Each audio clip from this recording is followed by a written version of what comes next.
Saya bukan diktator. Saya bukan pengadaan. Saya tidak memiliki beban moral. Nggak usah takut, presidennya nggak diktator kok.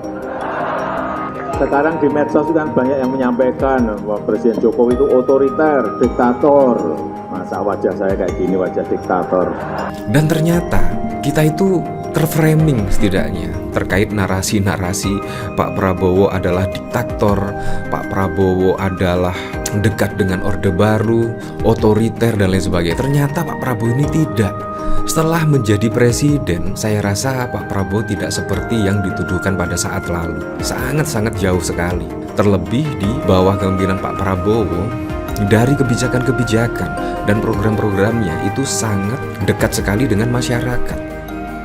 Benar-benar shock terapi ala Pak Prabowo ini tidak kaleng-kaleng ya. Ya, saya rasa setelah pertemuan dengan Ibu Megawati pada saat lalu, menurut saya menunjukkan Pak Prabowo itu adalah presiden sebenarnya. Mau merangkul siapapun, bahkan lawan politik pun Pak Prabowo rangkul. Ya terlebih pada saat lalu, baru 1 minggu sudah ada pertemuan 2 kali. Pertama pada saat Harlah bertemu dengan Ibu Megawati, dan Pak Prabowo mengutus Dasko untuk bertemu dengan Ibu Megawati selang keesokan harinya. Nah ini menurut saya Pak Prabowo memberikan shock terapi ya. Setidaknya saya ini adalah presiden sebenarnya. Dan ternyata kita itu terframing setidaknya terkait narasi-narasi Pak Prabowo adalah diktator, Pak Prabowo adalah dekat dengan Orde Baru, otoriter dan lain sebagainya. Ternyata Pak Prabowo ini tidak. Setelah menjadi presiden, saya rasa Pak Prabowo tidak seperti yang dituduhkan pada saat lalu. Sangat-sangat jauh sekali. Terlebih di bawah kepemimpinan Pak Prabowo, dari kebijakan-kebijakan dan program-programnya itu sangat dekat sekali dengan masyarakat. Kalau kita flashback ke belakang misalkan terkait kebijakan tarif PPN naik 12%.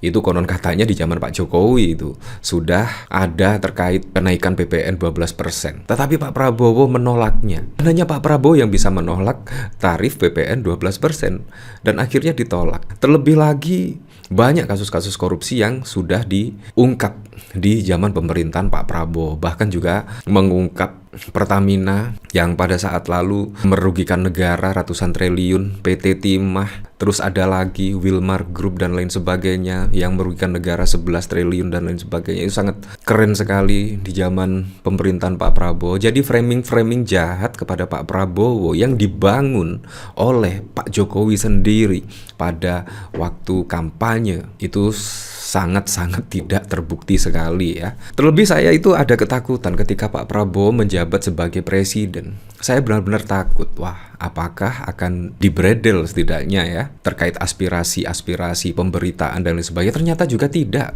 Sampai saat ini pun tidak ada yang terjadi. Dan bahkan yang cukup mengejutkan pada saat lalu ya, ketika 17 Juni, Pak Prabowo itu setidaknya mengambil keputusan yang tepat mengembalikan 4 pulau, dan bahkan beberapa hari sebelumnya Pak Prabowo mencabut iup tambang di Raja Ampat, 4 perusahaan. Dan saat ini yang menghebohkan, Pak Prabowo membubarkan Saber Pungli yang dibentuk Jokowi pada 2016 yang lalu karena nggak efektif. Nah, menurut saya ini juga sangat keren sekali apa yang dilakukan oleh Pak Prabowo Subianto ya. Jadi terlepaslah setidaknya bayang-bayang dari Pak Jokowi, dan Pak Prabowo saat ini menjadi presiden penuh lah.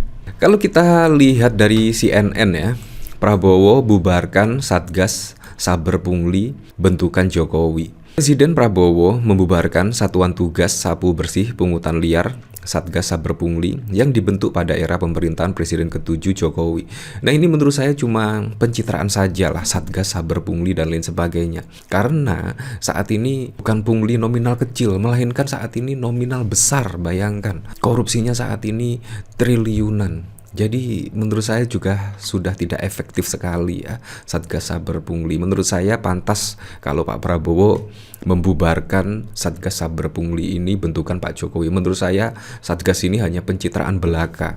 Pembubaran tersebut dilakukan dengan penerbitan Peraturan Presiden Perpres Nomor 49 Tahun 2025 tentang pencabutan Peraturan Presiden Nomor 87 Tahun 2016 tentang Satuan Tugas Sapu Bersih Pungutan Liar. Peraturan Presiden Nomor 87 Tahun 2016 tentang Satuan Tugas Sapu Bersih Pungutan Liar Lembaran Negara Republik Indonesia tahun 2016 Nomor 202 dicabut dan dinyatakan tidak berlaku. Dalam pertimbangan, keberadaan saber pungli dinilai sudah tidak efektif sehingga perlu dibubarkan. Perpres Nomor 49 Tahun 2025 itu ditetapkan Presiden Prabowo pada 6 Mei 2025. Sebelumnya, Presiden ke-7 Jokowi membentuk Satgas Saber Pungli pada Oktober 2016 lalu. Pembentukan Satgas ini diresmikan lewat Perpres Nomor 87 Tahun 2016 tentang Satuan Tugas Sapu Bersih Pungutan Liar. Bayangkan ya, sudah 9 tahun. Tetapi sangat tidak efektif sekali ya ternyata. Ya, ini bahkan dikomentari oleh John Sitorus 17 Juni 2025 mengembalikan 4 pulau dari Bobi Nasution ke Aceh sekaligus membatalkan Permen Tito Karnavian. 18 Juni 2025 membubarkan Saber Pungli yang dibentuk Jokowi pada 2016 yang lalu karena nggak efektif. Presiden Prabowo Subianto tanpa geng Solo. Nah, dari sini dikomentari, apakah dengan pengembalian 4 pulau tersebut surat Mendagri otomatis batal? Hati-hati ke depan, manusia licik punya segudang tipu daya. Selanjutnya pecat semua menteri dan pejabat titipan Jokowi termasuk kader-kader PSI dan maksudkan Gibran, pasti rakyat mendukung Pak Prabowo. Ya, seperti itulah. Jadi memang sangat bau sekali ya. Nah, bahkan juga dari Bobi Nasution ya, setelah Pak Prabowo tidak mendukung 4 pulau tersebut masuk ke wilayah Sumatera Utara dan mengembalikan 4 pulau tersebut ke Aceh. Bahkan Bobi Nasution meminta laporan yang menghina istri dan Jokowi di stop. Ya, ini ada apa? Ya memang karena tidak ada dukungan kemungkinannya, tidak ada dukungan dari Presiden Prabowo. Tetapi kalau misalkan 4 pulau tersebut milik Sumatera Utara, pasti polemik terkait yang menghina istri Bobi dan Jokowi kemungkinan tetap dilanjutkan. Apakah demikian? Untung saja Pak Prabowo tegas, karena memang kalau dilihat dari sejarah historis, sejarahnya, data-data dan lain sebagainya, perjanjian Helsinki dan lain sebagainya, itu memang 4 pulau tersebut milik Aceh. Jadi tidak ada dasar setidaknya 4 pulau itu masuk ke Sumatera Utara. Dan ternyata memang ada potensi migas. Wah, itu dari Gubernur Aceh yang mengungkapkan hal tersebut. Pantas saja menjadi rebutan ya. Di sini dikomentari oleh Maling Cundang, makanya jangan serakah jadi orang. Banyak teori kau. Kalau tak mau diganggu maka jangan bikin gaduh. Cepat kembalikan ke 4 pulau tersebut ke Aceh. Pasti masalahnya selesai. Ya sudah, untung saja sudah diputuskan oleh Pak Prabowo Subianto 4 pulau tersebut sudah masuk Aceh. Karena konon katanya dari Kemendagri tengah mencari arsip dan akhirnya ketemu. Dan akhirnya 4 pulau tersebut masuk ke Aceh. Nah, menurut saya terkait keputusan Kemendagri pada saat lalu itu, sikap Bobi Nasution patut disorot. Karena apa? Karena terlalu gembira menyambut keputusan Kemendagri, bahkan langsung ke Aceh.